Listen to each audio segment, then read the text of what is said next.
I think if I hear you call me Becky one more time, six-pack, I'm gonna pop your tops. All six of them. Who are you?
Hey, this is Matt once again. We're about to another review. There's another paid request, this time from Greater B. Thank you so much for that. And for those interested in requesting pretty much any type of video, feel free to send it either directly to my PayPal or join my Patreon. Both of that is down below in the info box if you wish to. And this is for a film called Children of Men. And when Children of Men came out, it didn't really make a big blast at the box office, but it's a rather good movie. Stars Clive Owen, you have Julianne Moore, Michael Caine, and Clive Owen, he plays this guy who used to be an activist, but now he's just, he lost that fervor, that love, that wanting to go against the system after the death of his kid. And actually, this is in a future, in the year 2020, where for over a decade, there's been infertility. Women cannot get pregnant. And so now that it seems like society, the whole human race is on the verge of extinction. I mean, it starts out with the youngest person has just died, and that youngest person was 18 years old. And the whole world mourns it with such sad worship. And what this movie does well, it does a nice job establishing this world.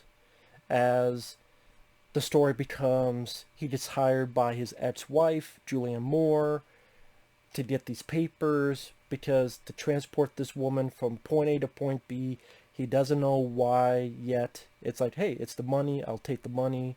Ultimately realizes that she is pregnant, and miraculously pregnant, and she needs to get to this certain place here, only there's going to be people wanting to capture and use her and her baby as some kind of political ploy for revolution, that type of stuff, for their own gain. While Clive Owen is just going to want to protect this woman and her baby. And throughout this journey, you see a lot of this world about how it's broken down, with people trying to immigrate to Britain because it's like the one place that's not totally fucked up. But there's too many people there, so they're put into these cages and put over here, or they get hoods on them and threatened, and this whole amount of issues and upheaval and wars breaking out. And what the director did, who I believe, I gotta look this up.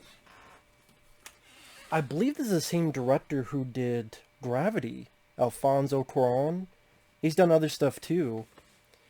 And I thought this was a really well directed film. I mean, I've seen the film before, but it's been a long while. But he does this bit quite a few times where it looks like it's all in one shot.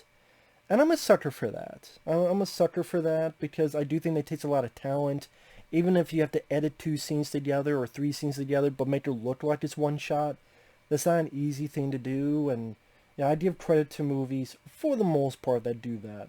I mean, Pieces of a Woman tried to do that with the whole opening birth scene that goes on for like 20 minutes. I'm like, this has a birth scene that takes one, that's in one shot, and it's shorter. You get the point more across. It's not the focal point of the movie, and it's a better movie. Fuck Pieces of a Woman. This is a much better film. That also, and so that Pieces of a Woman, it's not even the original idea. This film already did that. It just didn't take 25 minutes of his opening scene to do it. I'm like, I understand what you're doing in a third of the time.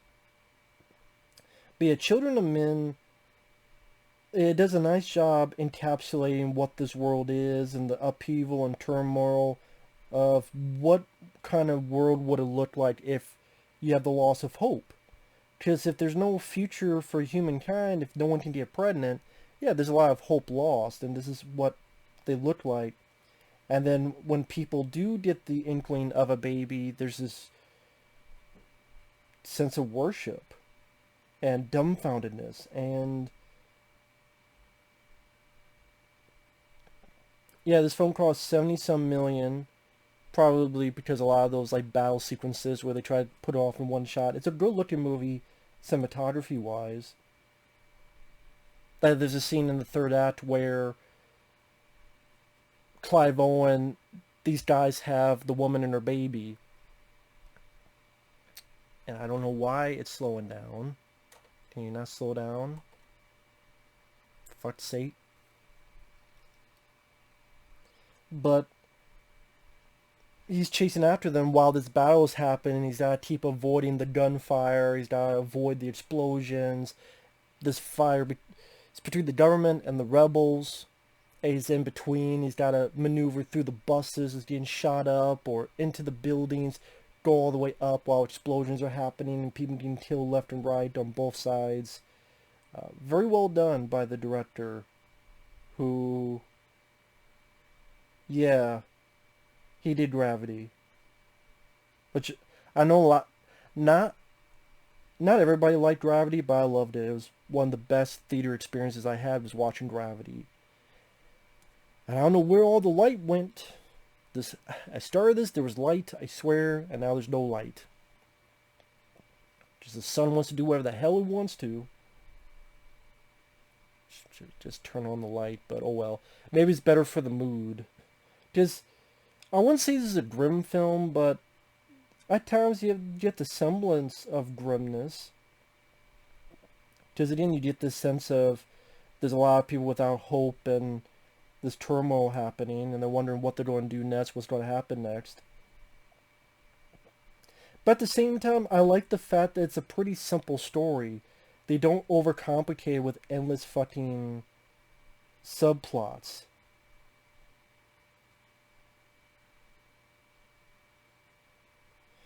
And because that is a thing that can happen in these movies where we deviate into this subplot and you go, what movie are we in now? Why are we in here? Why are we in there? It doesn't really do that. And I think that was for the better, because it feels like it has a faster pace because of that. I'll say this, it does this a fuckload better than Babylon AD. Because Babylon AD with Vin Diesel, I think, is a piece of shit. I saw that in the theater. I was disappointed as fuck. And it did kind of try to do the same as this did, only it was not as well directed. It was not as well written. And I like Vin Diesel, but that was just a lame fucking movie. Like, this is what Babylon AD should have been. And you get, again, these really well done sequences. For example, when they're Julianne Moore, Clive Owen, this girl who we don't know she's pregnant yet. They're in this car, and they're being transported through the woods. One of the other guys is Chiwetel Ejiofor. I can never pronounce his name. He had starred in this film called Red Belt, which I remember not minding. He was in the Roland Emmerich film 2012. He was in Doctor Strange. He was a guy that at the end, he might be a bad guy in the future, he might not be, he probably will be a bad guy in the future, and he was kind of having friction with Doctor Strange. That's who that is, and they're all in the car, but the camera is centered in the car. It does this thing where it'll rotate as these people are attacked and they're hitting or they're shooting at them, and Clive Owen has to kick open a door of the car and knock people off a motorcycle, and it never leaves the inside of it. And so you feel like you're one of those individuals while this chaos is happening. They gotta back away and escape. And scenes like that, very difficult to set up, but the director did a nice job accomplishing what he wanted. Same with, let's hit the battle sequence in the finale.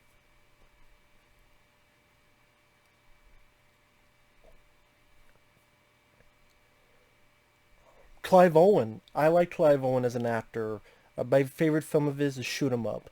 Incredibly underrated, yes, over the top, silly, but extremely fun action film. Shoot 'Em Up, I think, is, I'll say it again, completely underrated. One of the more underrated action films of the 2000s. I really do believe that. And he does a good job here. Like, there's a great acting moment where something bad happens during that sequence I mentioned, and then he's by a tree and he breaks down and cries. But it's not silly. It's not over dramatic. It's the right amount so you feel sorry for him and you feel for him. And he accomplished that emotional moment, that it wasn't goofy. It wasn't, that was a bit much. No, it was the right amount. Because that's a difficult thing. Of course, in real life, we're all going to cry in certain moments as over the top as possible. Just not on purpose. I'm purposely going to do that, but it comes out that way. It just happens. And there is a difference between watching that in a movie and in real life. When you see that in real life, it's heartbreaking. When you see that in the movie, whether because you're uncomfortable and you want to look for laughter, or it just some other way, so you have to do it the right way. There's a balance to it. I thought Clive Owen did a good job there. Michael Caine, who plays this guy named Jasper, who was a political cartoonist, but now he's a pot farmer. He's good friends with Clive Owen's character. He's a lot of fun. The way he's a very different looking Michael Caine, with long hair and looks like a hippie, and he's got a bit of a childlike attitude. Hey, pull my finger. He's a lot of times Michael Caine's very serious. He just let a bit loose, a bit more comfortable, a bit different kind of role. And I like Michael Caine as an actor, and he did a good job in this. He was a lot of fun to watch. I would like to have seen more of him in the movie, actually.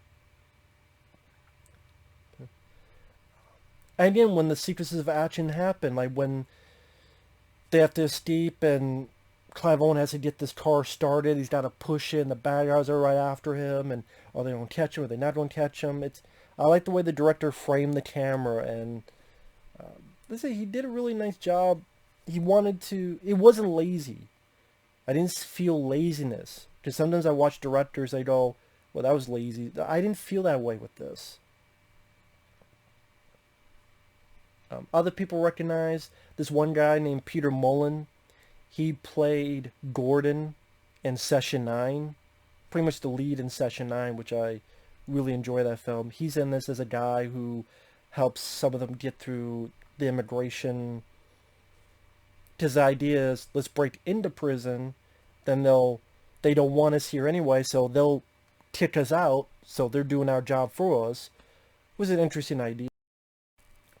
And yeah, it showcases this world that's in this sad turmoil because, again, they think there's no hope. So it does a nice job at capturing the world. You have the production design, the rundown, broken down buildings. It does look like it had a budget behind it. It didn't look cheap. And like I said, and the way the action scenes are handled, directing-wise, camera work-wise, is pretty damn stellar.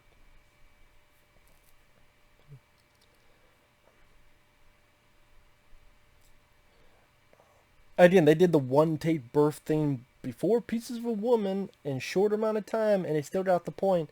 And again, better movie than that piece of crap movie.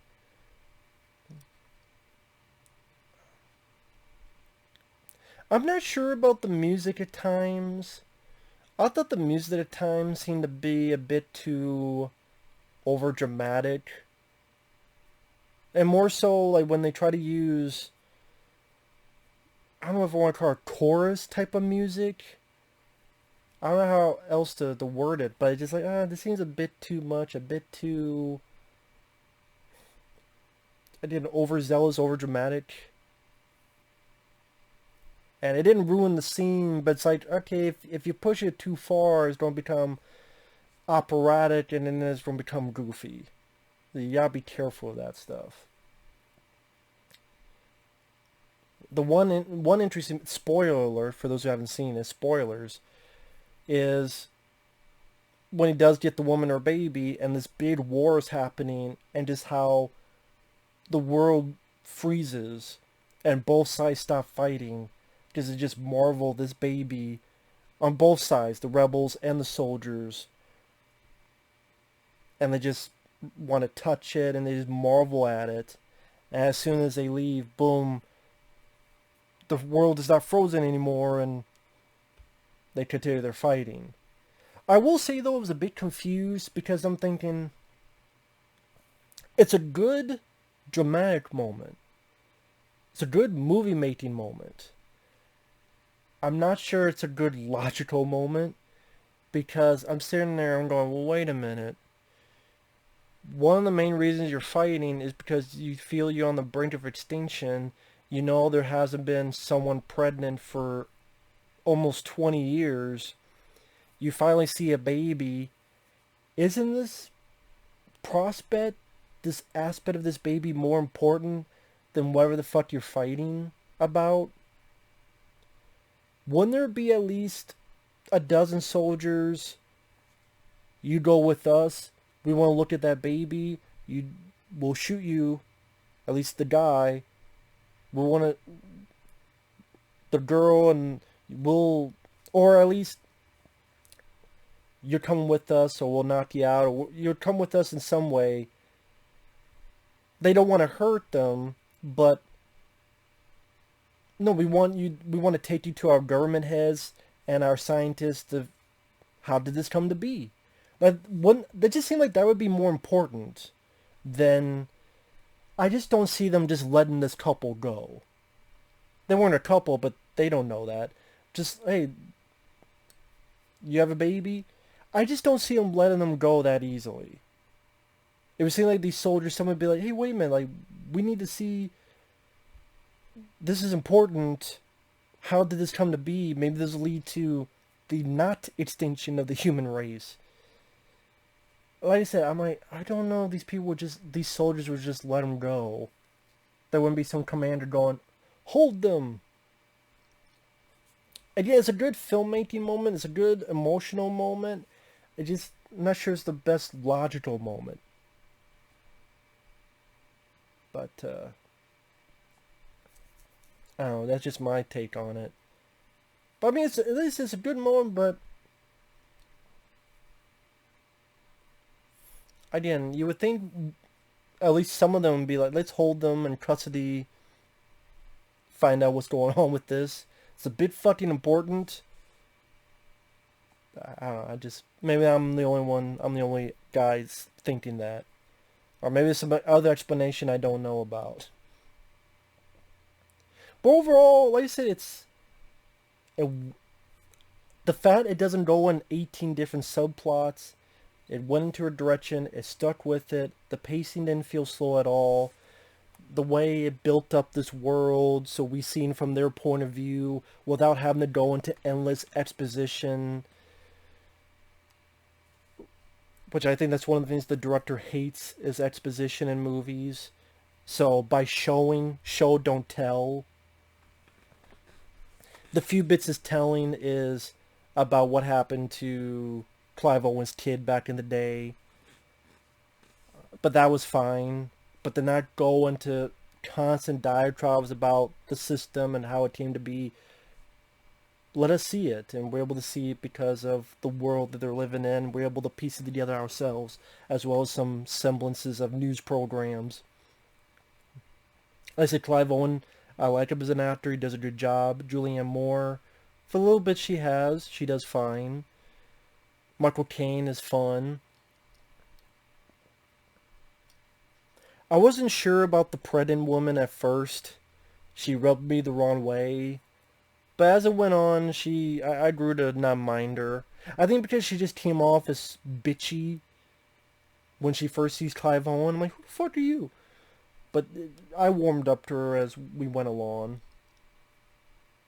And I've seen the film before. Again, it's been a while since I've seen it. But I think the actors, and then more so the direction, is what really keeps this film going. The way he handles those one-shot type of sequences, which was not the norm in 2006. You see that a little bit more nowadays, but that wasn't typical when this film came out. So it made it that much more unique. And other than some of the music choices or score, I wasn't really the biggest fan of. Now, again, some pieces of logic that I'm like, like I mentioned with that one bit that went on for like 10 minutes about. Pretty damn good film. Pretty damn good movie. So I better end the video before I'm totally in darkness. With that said, thanks for watching. Take care, and we will see you guys later. Bye-bye.